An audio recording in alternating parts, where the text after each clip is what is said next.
Increasing metabolic demand in a very high oxygen environment has unique metabolic benefits that turn off, in some cases, tons of autoimmune inflammation. Every year past the age of 25, you lose 1% of your ability to utilize oxygen. One of the major reasons for this is inflammation within the capillaries. Inflammation is at the root of basically every chronic health condition we have out there. Brad Pitzele, founder of 1000 Roads. After being diagnosed with metastatic melanoma and multiple autoimmune conditions, Brad discovered exercise with oxygen therapy and restored his health. Now he's made this powerful healing tool accessible for home use, helping thousands of others on their healing journeys. There's a lot of research out there that shows anywhere in your body you have low oxygen, you have inflammation. And anywhere you have inflammation, you have low oxygen. How did you get into this strange idea that you should breathe a lot of oxygen while you're exercising?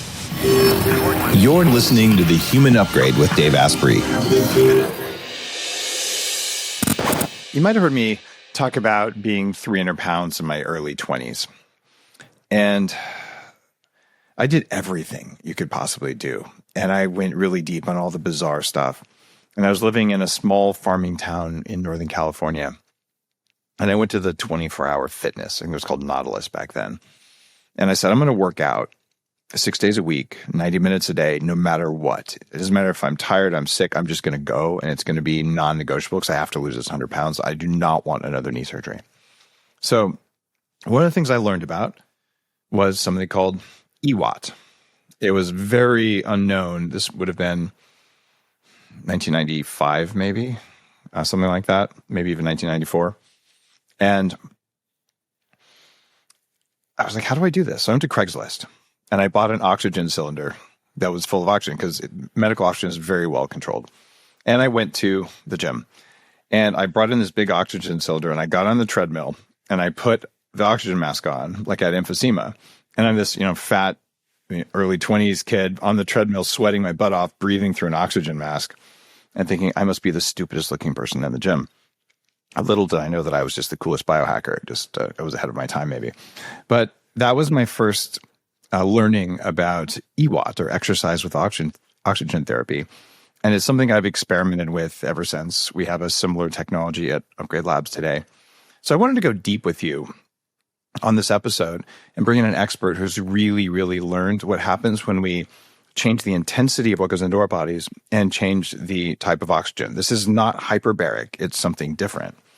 And I think it's going to be a really fascinating interview about mitochondria, metabolism, respiration, and all the other cool stuff that underlies everything we do as biohackers and as human beings. Our guest today is Brad Pitzele, and he's, by necessity, decided to learn about EWOT. Brad, welcome to the show. Hey, thanks so much, Dave. I appreciate it. You've been talking about this relatively unknown mitochondrial hack. You've been on Born to Heal and Tick Boot Camp, and you started building EWOT systems and started your company 1000 Roads back in 2018. How did you get into this strange idea that you should breathe a lot of oxygen while you're exercising? You're right. Necessity is the mother of all invention, and mine was nonetheless. I had weird autoimmune conditions my whole life. And then in 2010 timeframe, I was diagnosed with autoimmune arthritis, and it started to get progressively worse. They put me on all the drugs, and they would help for a while. And then when they stopped working 6 months later, I'd be in a worse condition. A lot of those drugs, they suppress your immune system because your immune system causes all of the symptoms of the autoimmunity. So the theory is suppress the immune system and then the symptoms go away. And I was doing that. And like I said, I'd be better. And then I'd step 2 more steps down after they'd stop working. And then all of a sudden I had this weird little patch on my shoulder, and I went and saw the dermatologist, and it ended up being melanoma. And a side effect of the medications is they can cause a high risk of cancer, and specifically melanoma. So I went back to my rheumatologist and I said, so what do I do here, doc? If I keep taking these meds, I'm going to get cancer and die of it. But if I don't take them, I'm going to die of the autoimmunity. I'm like, at this time I was a father of 3 children, and I was like, I can't die. That's not an option. So he didn't have much of a really good answer for me. It was like, hey, we're just going to give you more of the same and kind of hope for the best. And so that started me down the rabbit hole of alternate wellness practices and trying to find another way out. To your point, like there was no traditional medical way out. And so finally I got sicker and sicker. And it was probably in about 2016, I went and saw this doctor who practiced alternate health practice. And he said, Brad, you're in a really bad way and you need to try something. You either need to try hyperbaric oxygen or you need to try exercise with oxygen therapy. And I had never heard of it. Kind of like you, like no one had heard of it. And so I immediately looked into hyperbaric oxygen, but it was very expensive and very time consuming. And I was already kind of like fighting for my job. I didn't have any energy. I had brain fog. I had pain all over, really bad pain. And I just knew I didn't have an hour and a half to spend inside of a tube. And I didn't have the $75,000. We were talking the hard shell hyperbaric, like the intense stuff. And I didn't have that kind of money. So I was like, well, let me look at this EWOT thing. And started to research it. Sounded promising, but there wasn't much on the internet. There weren't people talking about how they were using it and getting better. There was only the companies selling it, and a lot of it was marketing material that, quite frankly, had a lot of hyperbole in it. And I didn't have a lot of confidence, and they were pretty high priced. And I just wasn't willing to spend $10,000 on an experiment when every experiment I'd tried had failed. So I always joke, I'm a recovering engineer. I started my career in engineering. And so at this point, I was no longer in engineering, but I decided to put that degree back to work. And I kind of just designed my own system. And lo and behold, a year later, I saw that same doctor and I was getting better. And he said, oh, are you doing the oxygen? And I'm like, I am. And he said, well, who'd you buy it from so I can tell my other patients about it? And I said, I actually just made my own, doc. And he looked at me like I was crazy. And then he said, after a pause, he's like, would you consider making them for my patients? And that was kind of the birth of the idea. I was like, well, I never thought about it, but I came at it, it was kind of like this wanting to pay back because I had felt taken advantage of by so many wellness practices where they wanted me to pay $25,000 or more to experiment with this modality or that, and it just felt like, it's very difficult when you're in a chronic health condition and you're outside the medical standard. Mold and Lyme and all that stuff. Same with me. There's a reason I say I spent $2.5 million reversing my age. The first $500,000 was just getting well from chronic autoimmunity and toxic mold and all the stuff, right? And so I'm lucky I made enough money in my 20s, despite my brain being cooked, that I could do that. And without that, I think I would have lupus or MS, and certainly I'd be disabled. So that's one of the things that motivates me to have you on the show. It's like, let's tell everybody about this. And like you, like I think it's kind of ridiculous. There's one vendor of EWOT that charges a huge amount of money for basically a big trash bag. And it's just like not the way I would go about doing it. What I want to know is, and by the way, just full disclosure, I've had a soft-sided chamber for 18 years, hyperbaric, and I have a hard-sided chamber downstairs. So I'm a fan of hyperbaric, and I'm a fan of EWOT. And in fact, I'm a fan of even doing the intermittent versions of it. So, I mean, you could have gone out there and spent $10,000 on a big trash bag, but why didn't you? What made you decide to build it yourself? Well, the first thing was I just didn't believe in it. Be honest, I didn't believe in it because I have tried everything at this point. I mean, diets, supplements, all sorts of modalities. And at one point the doctor said, oh, I'm going to give you the big guns. We're going to do ozone treatment. And by the way, all these things are great things and I'm not putting them down. They just didn't work for me. So when I was looking at, $10,000 or plus dollars, it just wasn't palpable for me to spend that kind of money on an experiment that, like, at the end of it, I was going to make no better. Now what do I do? So I started researching it, and kind of to your point, like I knew I could do this better. And I think there's a couple things I saw wrong with the industry. One was it was a lot of hyperbole, and I just wish someone would bring me some science. I wish someone would bring me real people talking about it so that I could hear from other people using it and have some confidence in it. You know, the market back then, like when you started, the market was primarily these companies selling to chiropractors' offices and wellness clinics. And that's a small universe. And so it makes sense that they had to charge high prices in order to make it a viable business. And my thought was, well, what if we just trashed that price and brought it way down, and then we could extend this out to people. And the other thing about it is the most effective oxygen therapy, the most effective wellness modality, regardless, is the one you can do consistently over time. And so if you can, you know, and that's what I loved about this. It was 15 minutes a day is all it takes to do EWOT. And if you could bring the price down so people could do it in their home, they didn't need to go to a center. That's something most of us can do. And you know this, Dave, like when you're chronically ill and you're taking the supplements and doing all the modalities, every one of them only takes you 25 minutes, counting pills and this, until you're like, holy cow, my entire calendar is all this stuff all day. And I feel great for that last 10 minutes and then back to bed and back to square one. So it's like, I was called the ceremonies. And so like there's too many ceremonies when you're sick trying to get well. And so anything that was, you could do in a very quick period of time and it would have multiple positive impacts, that was amazing for me. Now you understand why Upgrade Labs exists. If you're a new listener, this is my franchise company where we have about a dozen biohacking modalities in the same place for a single membership fee. Because I had to build $1 million biohacking lab in my barn because I didn't have time to drive everywhere, or you just couldn't get it where I lived. And so, like, no one should have to do that. And the idea that the thing you need to do every day, just do it at home. And I also want to point out, Brad, a lot of the biohacks that we're using, they go back at least to Tesla. Like if we're looking at electrical things or some of the PEMF, and some of it much longer, like Pliny the Elder from way back in the day was using electric eels to cure migraines. Like, so we have this long history of biohacking, but EWOT only was invented in East Germany in the 1960s. Right. So this is a very new thing that just didn't exist. In fact, hyperbaric has existed longer. That's why it's so unknown. It takes a long time for things that work to get out there. And so it was invented in the 60s, but the book on it only came out in 1990. Right. I was doing it in 1994 because I don't know, I'm a futurist or something. I found out about it from the longevity nonprofit stuff I was doing. So I got to try this. And I ran out of oxygen and found I could not refill it. Oxygen is incredibly restricted here. In the system that you make, where do you get the oxygen?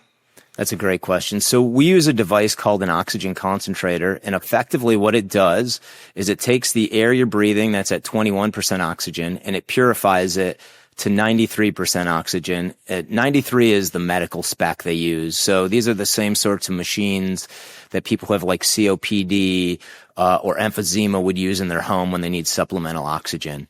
It's exactly how to do it. By the way, anyone who had one of your systems during the pandemic had oxygen, right? So when it looked like there was a lung issue, I'm like, well, I have 2 oxygen concentrators at home, and I just bought all the welding oxygen that was around me. So I'm like, I have enough oxygen to treat my whole neighborhood if they need it, because going to the hospital probably is a good way to die at the time. Yeah. And these machines, they just last. I mean, if you get an oxygen concentrator for the purpose of EWOT, because we're only using it a small number of hours a day, for it to last a decade is nothing to bat an eyelash at, so to speak. The idea here is understand changing the amount of oxygen that you breathe during intense exercise. It's a big deal, right? Why does it work? That's an awesome question. So as you mentioned, there was a gentleman named Van Arden in the 1960s and 70s who did some research. And he's the same guy who invented the scanning electron microscope. He's about 600 patents to his name. Just prolific inventor, super smart. He was in part of the commercialization of the first CRT TV sets in the 1930s. So really smart guy. And he got very interested in oxygen, and particularly oxygen for anti-cancer purposes. And he started doing this research. And so here's the thing that happens. Every year past the age of 25, you lose 1% of your ability to utilize oxygen. And most of us don't notice this right off the bat. So 26 and 30, you don't necessarily notice it, but that's the reason why you're at a lower energy state when you're in your 60s than you were in your 20s. And so what he found is one of the major reasons for this is inflammation within the capillaries. And so as we get older, we hear this term inflammaging. And so this inflammaging builds up inside of our capillaries, and it actually pinches the capillaries shut so the red blood cells can't get through. And all of your cells downstream go from aerobic respiration to anaerobic respiration, where they're using glucose in the absence of oxygen to produce energy. Now, there's a problem with that. If you compare aerobic respiration to anaerobic respiration produces about 16 times as much energy. So now you've got this cell that's kind of on life support. It has to cut out non-essential functions, things like taking out the trash. It just lets all this metabolic waste build up inside the cell walls. It's at a low energy state. What he found was that by doing EWOT, a couple things happen. First, we start saturating our blood plasma with oxygen. And now the way our blood works is we got these red and white blood cells that float in this clearish brown liquid called blood plasma. The red blood cells normally carry like 98% of our oxygen, and the blood plasma has very little.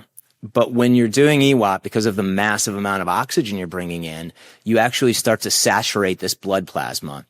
And while the red blood cells can't get through, the blood plasma is much thinner, and it can get through there and start oxygenating the cells downstream, things that have been choked off from oxygen for perhaps a long time. And then the second thing it does is it creates an anti-inflammatory effect, and it actually causes the linings of those capillaries to reestablish normal blood flow.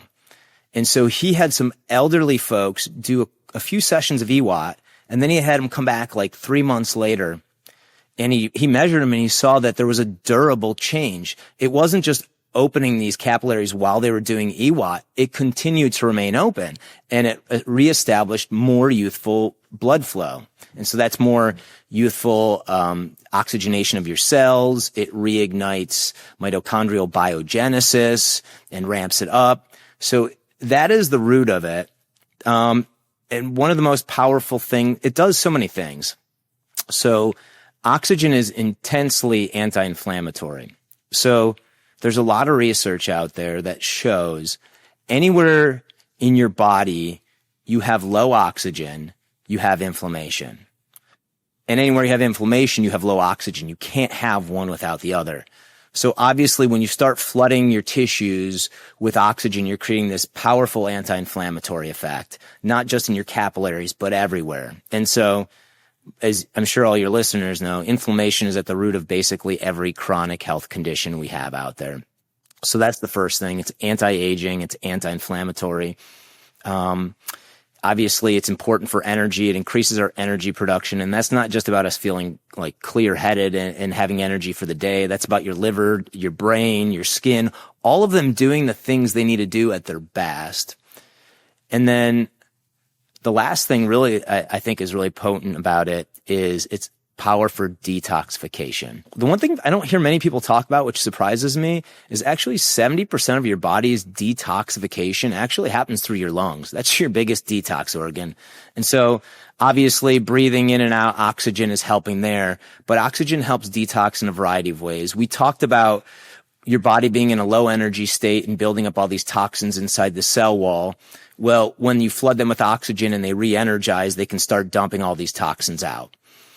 Once they get out into the system, you're doing exercise, which is really the power of EWOT. It's that synergy of massive amounts of oxygen and all of the benefits of exercise. And so what happens is now you're moving your lymphatic system around, you're moving your lymph fluid, so you're moving that stuff around. And then lastly, when you have toxins in your system, you need to oxidize them, which is you use oxygen in a reaction to break them down into simpler substances that allow your excretory organs to move them out of your body. So we're doing all of these things simultaneously. And so that's really the power is anti-inflammation, detoxification, more energy, all at once. When people are using your Leo system, what does it look like? Like you put a mask on, you're on a treadmill. How long do you go? Like what does the protocol look like? Yeah, and it's really relatively simple. So the equipment looks like an oxygen concentrator is this device that's probably a 1.5 feet tall, and it's maybe 1.5 feet wide by a foot thick, if you will. And you plug it into the wall, and it's got oxygen tubing coming out. The challenge with these devices is they don't produce nearly enough oxygen for you. So the two systems I talked about, one produces 10 liters a minute, and the other one produces 5 liters of oxygen a minute. When you're exercising, you can breathe in like 50 or 60 liters of oxygen a minute quite easily. And so what we do is rather than try to gang up 10 of these machines on you and watch your power grid fail, what we do is we have one machine and we use it to fill a large reservoir. So this, in our case, it's a what looks like a bag, which is like 6 feet wide and 5.5 feet tall. Our reservoir can hold 1,000 liters. So if you think about a 2-liter bottle of soda, it's 500 of those. So it's a lot of oxygen. So we fill that reservoir up. And then from there, there's a hose that comes to a mask that you wear. And you basically that's what the equipment looks like. As far as the protocol, you put that mask on and you do 15 minutes of cardiovascular exercise with the mask on, and you're breathing 93% pure oxygen. We have it designed with a specific two-way valve. So one valve opens when you're breathing in pure oxygen, and then when you breathe out, it shuts. So none of your exhale gases go back in the reservoir. They exit out a separate valve into the room. And in that way, the next breath is also 93%. And so we're keeping it a high percentage of oxygen for that period of time. Now, that people can easily use 900 plus liters of that reservoir in a 15-minute session. And to give you a feel for how much oxygen that is, that's about the same amount of oxygen a person uses at rest in like 14 hours. You said you've got soft shell and hard shell. It's comparable to spending an hour in a hard shell chamber sort of thing. So it's a massive amount of oxygen, and we're able to do it quickly because of the synergies of exercise and all of the physiological changes that occur in our body when we're exercising. So you get this surge of oxygen, and you said 15 minutes. Is this like zone 2? Are you doing high intensity intervals? What's the protocol you like? So for me, we deal with a lot of folks with chronic illness, and some of them can only start with like walking or stretching, and some of them, if they're very sick, oftentimes what can happen at the very beginning, particularly for sick people, is they can have a detoxification reaction. All of a sudden your cells start dumping all this toxic waste. It overwhelms your elimination organs. So for folks who are very sick, we kind of say you kind of walk into this, so to speak, no pun intended, but you kind of start slow and build up to that 15 minutes. But the end state kind of intensity we like for folks is about 70 to 80% of your theoretical max heart rate. And you want to try to hit that for that 15 minutes. That's pretty hard to do for most people. Yes. Well, and that's the other thing we do tell folks is we say, perfection is the enemy of progress in this sort of thing. So if you're doing it, you're going to get benefits. Go out and do your best. The thing is, when you're exercising with oxygen, it's much easier. And I always give this example, like when I started doing it, and you can attest to this, Dave, is I would do my elliptical at a resistance of 12, which was pretty stiff at the time. And then I threw that mask on, and immediately I had to go up to 13 and 14. And then a month later, I had to go up to 15. And today, I do it at like a 17, and it doesn't feel any different from when I used to do it at a 12. So your endurance improves, and your ability to perform exercise improves dramatically. As a matter of fact, a lot of the research on EWOT was done by the U.S. Olympic team and some Russian Olympic teams. So there's a ton of research on it improving athletic performance. It's funny. A lot of the biohacks came out of Russia and East Germany during the Olympics in the 80s. They were just willing to do all the crazy stuff. And, some of the fundamental things like whole body vibration came out of that. And then NASA, some of the stuff around lasers, and certainly this oxygen stuff. So there's a lot of research done early on it. And it's basically a 15-minute workout. And I've seen people do it with high intensity interval training. And I've also seen people do, 2 minutes on, 1 minute off, and all kinds of different protocols. How do you know which ones are the best ones? It really depends on your goal. Okay. So I start from a place of people with chronic illness because I have a lot of empathy for that. If you're dealing with chronic illness, none of this HIIT stuff. I mean, we don't want you to wear your body out. We're trying to heal your body from the inside out. So this isn't about killing it. This is about getting your heart rate up for an extended period of time. What we're really trying to do with EWOT, like I said, it's about the physiological changes. When you start exercising, your body immediately recognizes it does not have enough oxygen to produce the energy to keep the exercise up. And so it compensates. You start breathing heavier, deeper, more frequently. Your heart starts beating deeper and more frequently. You have vasodilation. All these compensatory things happen to allow your body to carry more oxygen. And we're effectively hijacking all of those changes to bring a massive amount of oxygen into your body in a short period of time. So what you want to do is you want to get your heart rate up and you want to get your blood pumping. That's really what we're going for. And it's not about perfection. It's about progress. So that's on the chronic illness side. Now, if you're a high performer looking to get the best out of it, there's two great ways to use EWOT, or two great benefits. And there's kind of a little bit of a different use for each. One is it will improve your VO2 max. It will improve your endurance. It'll improve the intensity at which you can work out. So what you want to do is you want to do EWOT when you're doing some of those intensity sessions. So I mentioned myself, I went from a resistance 12 to resistance 17. Now there's days I don't fill the reservoir and I go out to go do my workout and it's not filled and I still go do it at 17. So it's not like I need that mass to do it. I've built that endurance. So you want to do it on those push days and really help push yourself, because you're going to be able to do more work and train your muscles to do more and get your system going and more mitochondrial biogenesis and all that.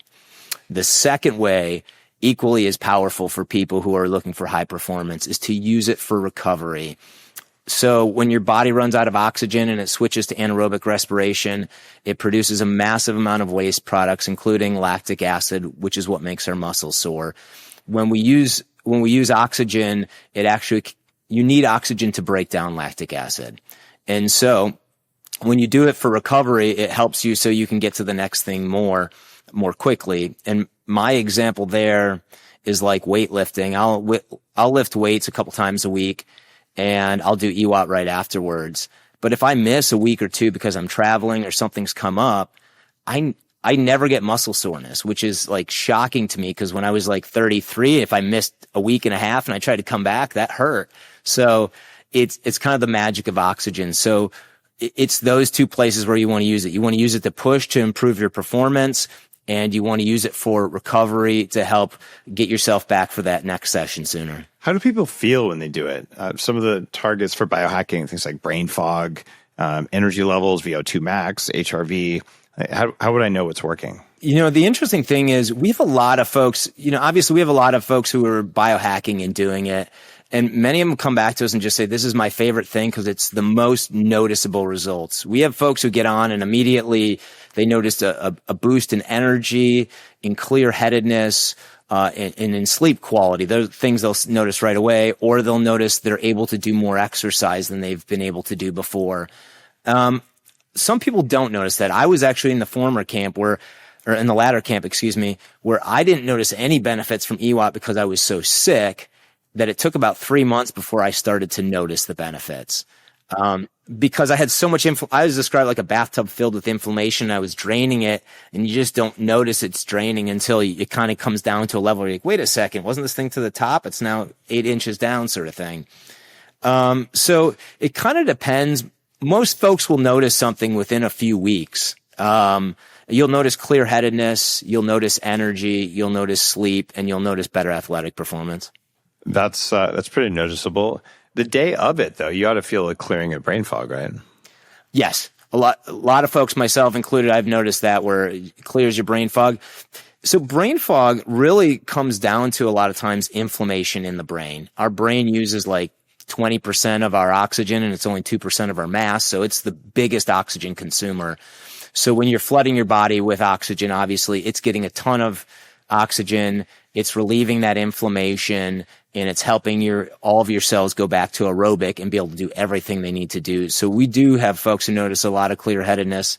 I've often joked that this should be we should put these on college campuses for the kids the day after, because just clear their head out and clear all of the sins of yesterday out. Yeah, for hangovers, I like it. It seems like it would pair well with something like Vasconox from my friends at Calroy. The supplements that open up your capillaries so you get better blood flow, or anything with nattokinase in it.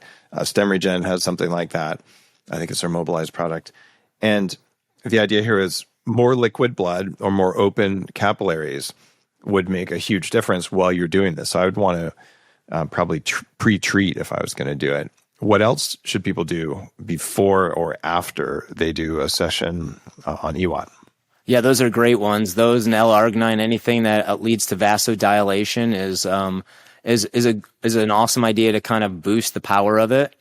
As far as afterwards, there's not a whole lot you necessarily need to do. But what I do love is I do love to pair it with red light, and there's a couple different ways you use it depending on what you're using it for.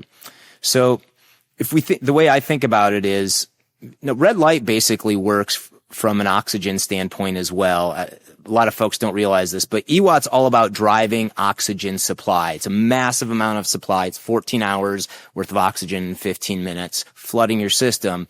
And then red light kind of works on the inverse. It's all about oxygen demand.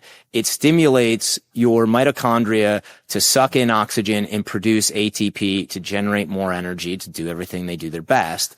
And while EWOT's coming from the inside out, deep within, the great thing about red light and near infrared light is it's from the outside in. And so we're hitting, if you will, that last mile delivery, so to speak. And so it pairs really well with that. And there's two ways you use it.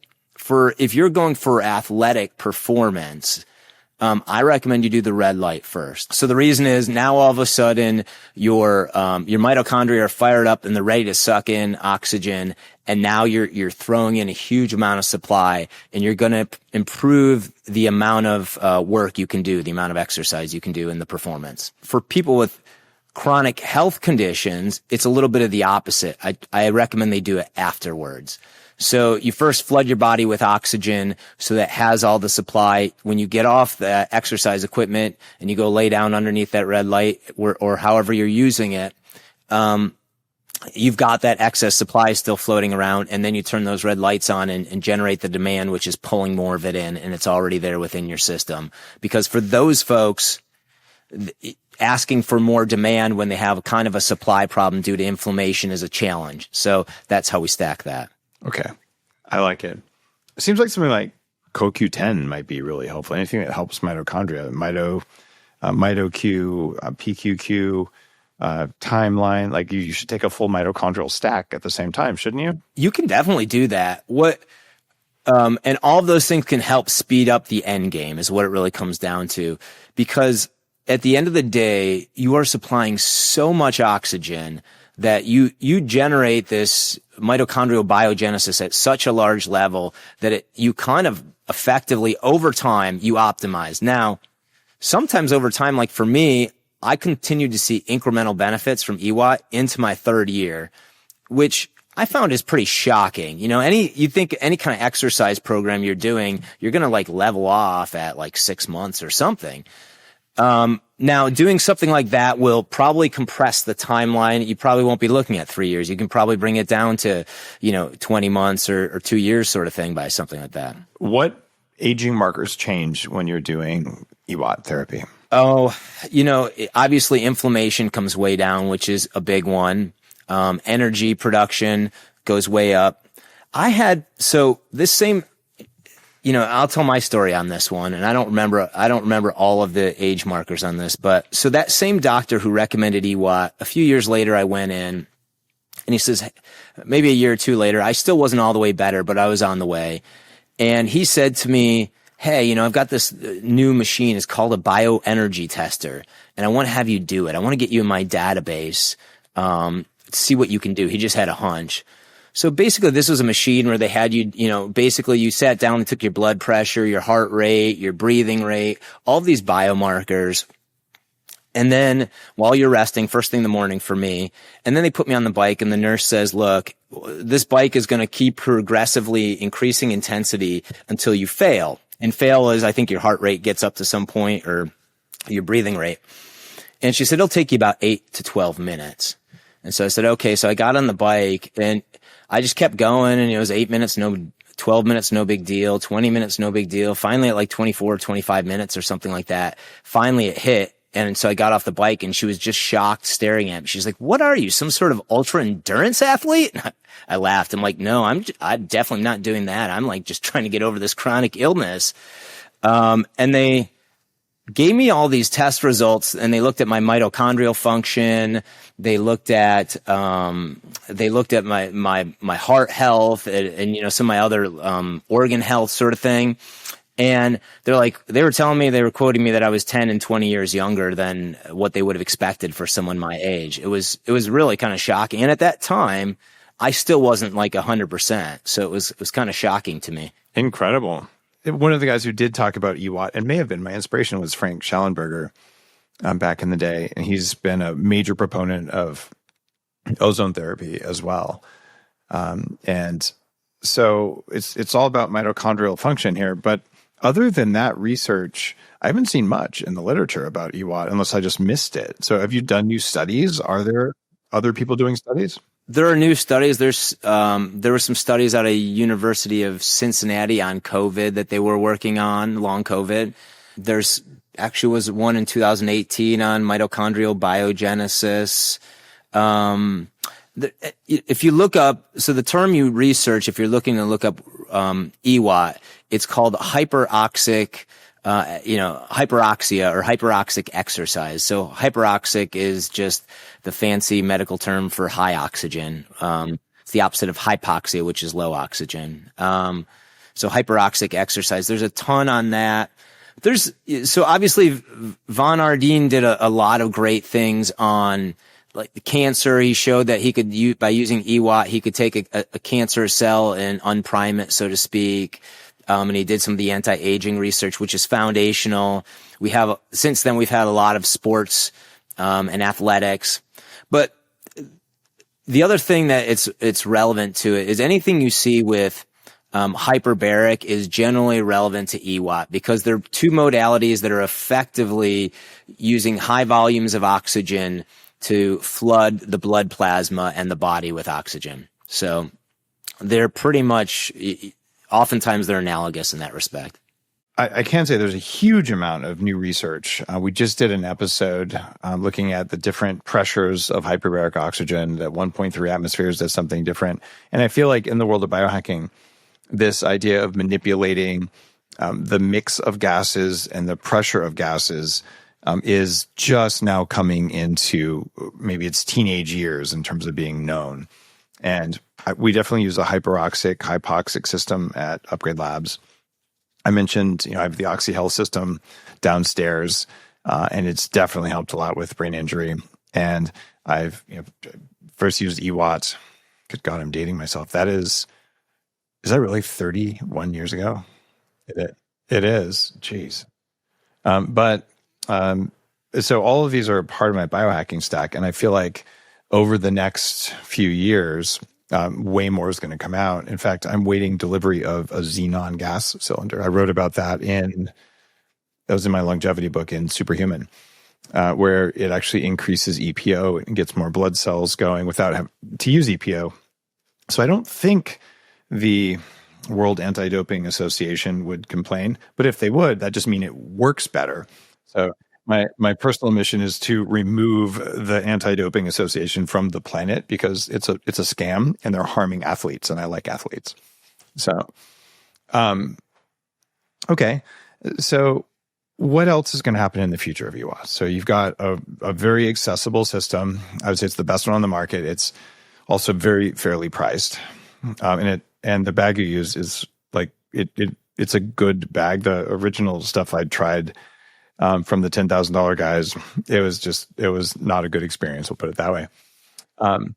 So what you've got works pretty well. It takes up some space in a room, but you put it behind a couch or something. It's probably not going to, win any decor competitions except for maybe Halloween, because you put like big googly eyes on it. But it's totally functional for someone who's recovering, or for a pro athlete. But what's coming next? Are you going to, attach oxygen sensors, add some kind of switching? Like where's it going? So we don't generally do the switching that you refer to, the altitude switching, where people you don't now, but I'm saying, like, where's the future going? Yeah, we haven't had interest in that, and I'll tell you why. Because our real goal is about serving folks who have chronic illness and helping them get better.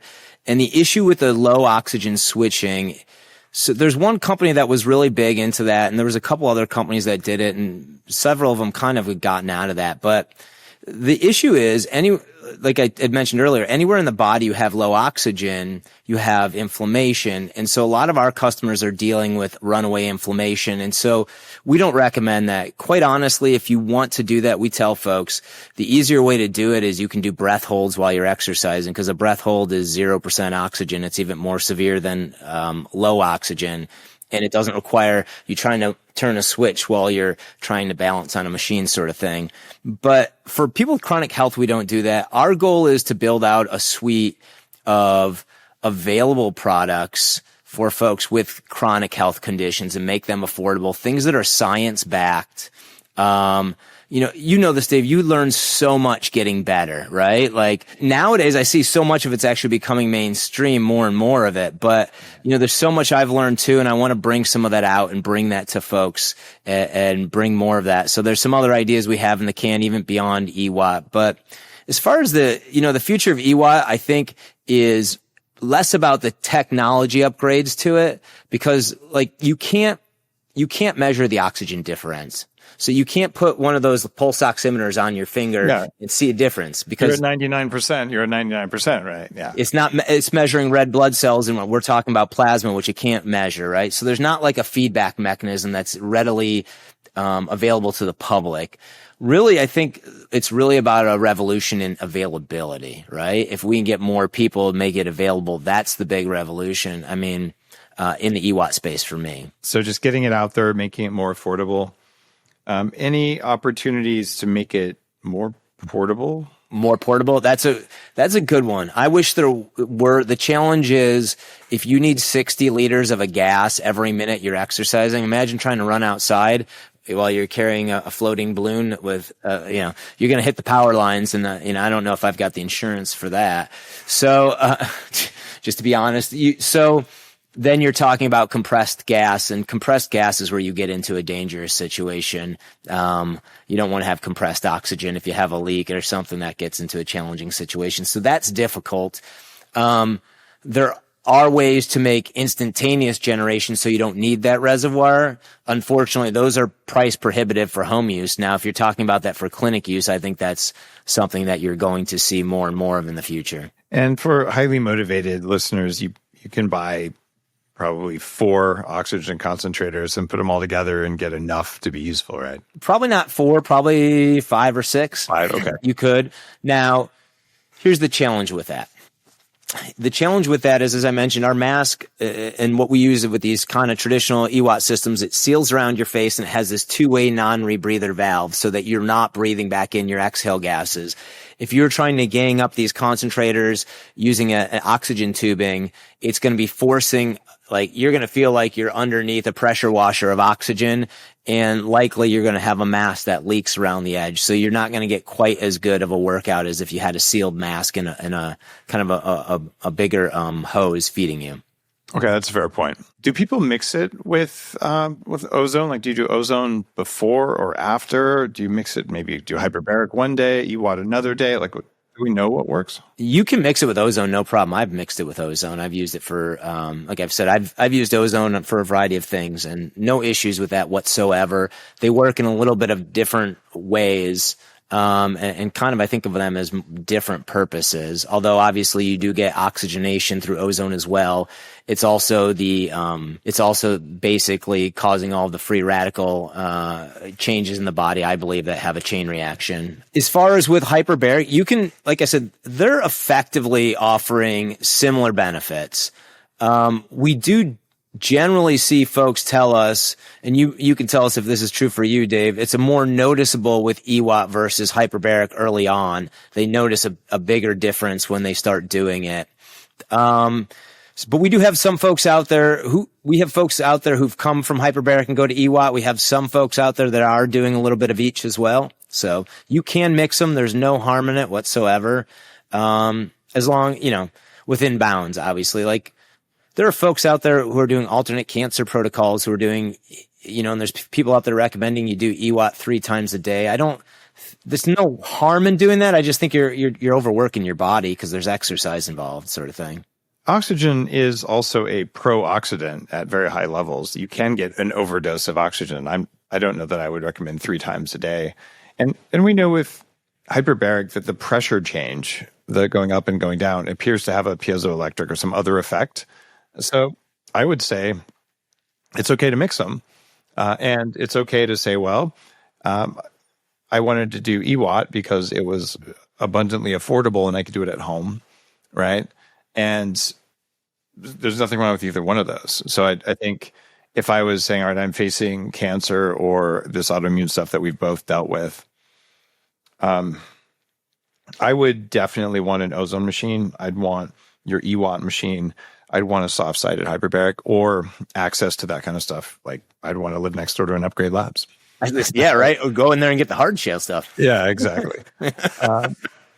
Although actually, strangely, at Upgrade Labs, we don't do hyperbaric for a good reason.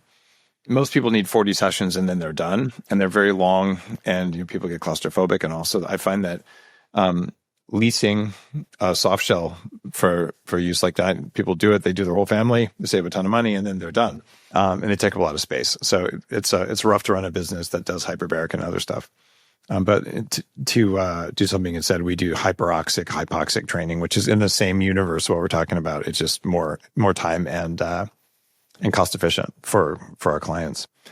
So the general lesson for our episode is that increasing metabolic demand in a very high oxygen environment has unique metabolic benefits that turn off, in some cases, tons of autoimmune inflammation. My view on things has just only gotten stronger over the years that autoimmune issues are ultimately mitochondrial.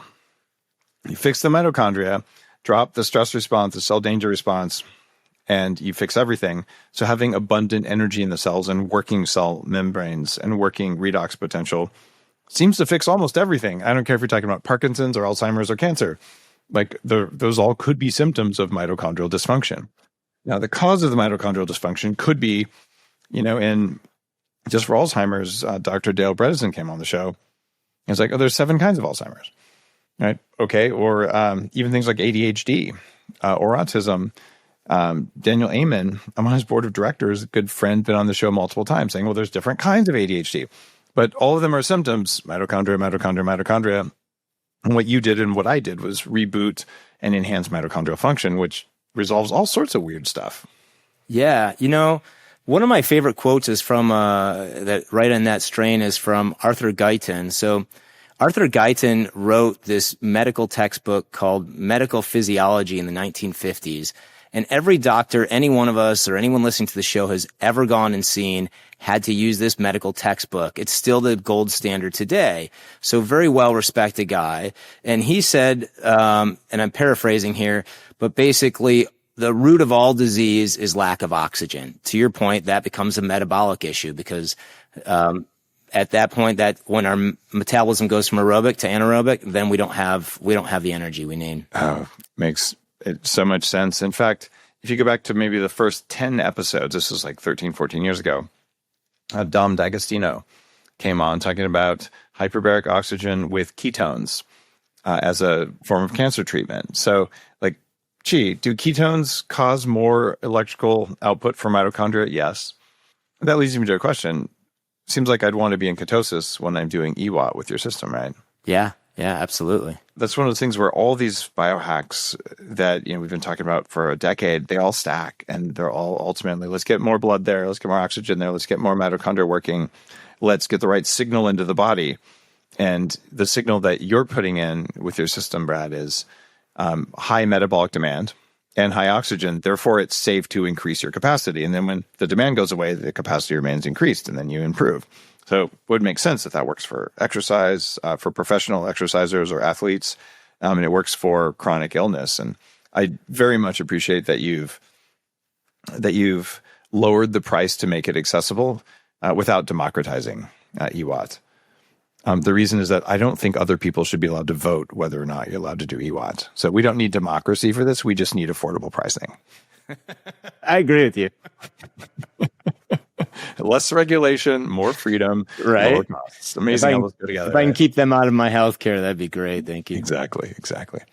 Well, I very much appreciate the work you're doing. Guys, it's 1000roads.com. And if you're thinking about some kind of oxygen therapy, this is a very affordable one and it's something that can make a difference. Downside, you're going to have a balloon in your living room or wherever you put the thing. It's less of a footprint than I think you'd have with hyperbaric, which is also a big balloon in your living room. So if you're into balloons, oxygen therapy may be your thing. If you are not into balloons, you could get an ozone device, which is in about the same price point. There you just have to be, okay, you hate balloons, but you don't mind squeezing a balloon to put ozone in your butt. So really, this is a balloon-centric episode now that I think about it. On that note, Brad, thanks again. Hey, thank you so much, Dave. You have a great one. See you next time on the Human Upgrade Podcast.